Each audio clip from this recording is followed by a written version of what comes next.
Chess, a game of unlimited beauty and unlimited potential. Chess has a pretty interesting history, with origins that extend all the way back to the 6th century.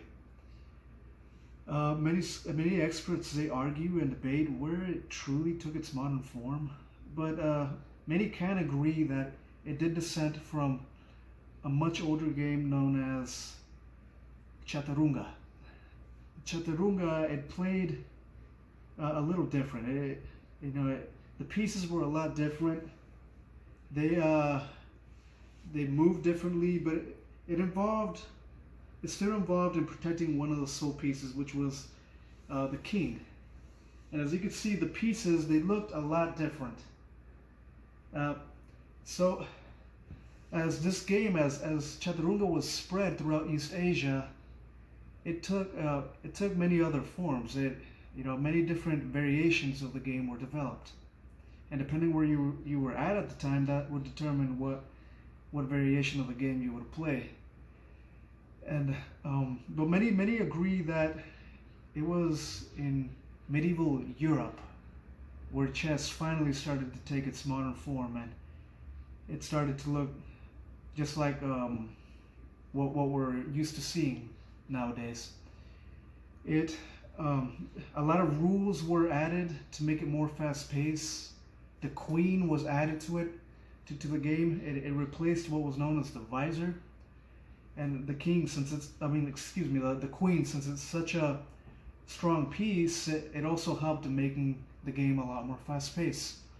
Because back then, the game was a lot slower, with some of the games lasting up to days to finish, which is obviously not the case nowadays. But that's enough about the history. What I really want to talk about is chess and its benefits. Is chess just a game? Is it just a hobby that one picks up and plays when he or she so desires to? Or does it actually have beneficial purposes? Studies show that it actually does. It actually does. I didn't think so, but once I researched it, it actually does have some benefits. It helps you think more critically. It even makes you a better decision maker, as stated by Grandmaster Garry Kasparov. It helps with memory and so forth. I'd like to show a demonstration. Okay, right here we have a chess puzzle right here. Right here we have, for the white side, we have the queen, the king, and the 2 knights. For the black side, we have the king, the pawns, and the bishop, and 2 insignificant pieces in this case. The challenge here is to checkmate the black side king in 2 moves. We have to think, okay, how can we do that? How can we checkmate the black side king in 2 moves? What I'd like you to do is pause the video and think.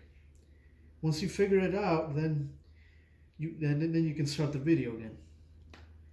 Okay, so the first thing we should do, after I thought about it, I realized that the first thing we should do is capture the black side bishop, because it's interfering too much. So we're going to capture it with the white side queen. Then the black side is going to capture the queen with the bishop, with the pawn. Then from here, for our last move, which will put the king in checkmate, we're going to move the knight actually and capture this pawn right here and put it right here. If you notice, if you notice, the king is in check, and there's no other move that I could do to get out of danger or to get out of check. Therefore, the king is in checkmate. So as you can see, the king or chess, it makes you think. It's a game of strategy. I'd like to show just a different demonstration. This one's going to be a little more tricky. So we're going to put the knight here and this knight right here. Okay, right here for this challenge, we have to checkmate the black side king in 3 moves this time. Again, if you want to, you can pause the video and try it for yourself. Did you get it? If not, don't sweat it, because I haven't gotten it either. This one's a little tricky. I feel like moving the queen would be the best move.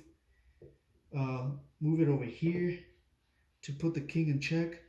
And the reason I put it here is because it's protected by the knight, and it also limits where the king can go. The king can only move here to this square. But after this move, this is where it gets tricky for me. I feel like there's an unlimited amount of moves that I can do, but only one right move. And I don't know where that move is. I feel like maybe over here, but then the king can still move here and here. It's a tricky one. It's very tricky.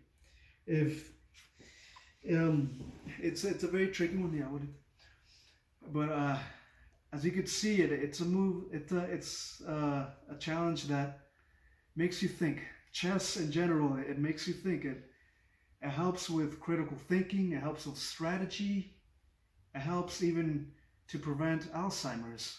I've been trying to get my grandmother to play chess, but she thinks that it's only for smart people, which is obviously not the case. It's actually the opposite. It makes you smarter. You know, a lot of parents, they get their kids into playing chess because it helps with their schoolwork. It helps them focus harder.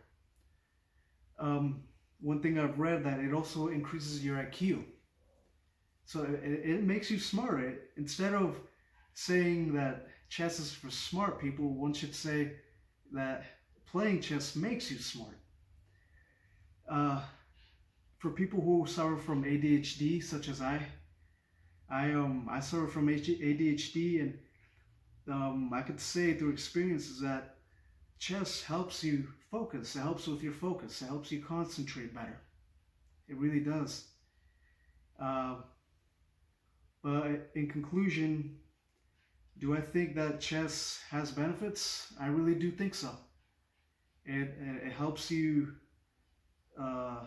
with your focus, like I said before. It helps you with analytical thinking. It helps you make better decisions. It has quite a few benefits. And I recommend that anyone who wants good brain food or a good mental exercise to start playing chess.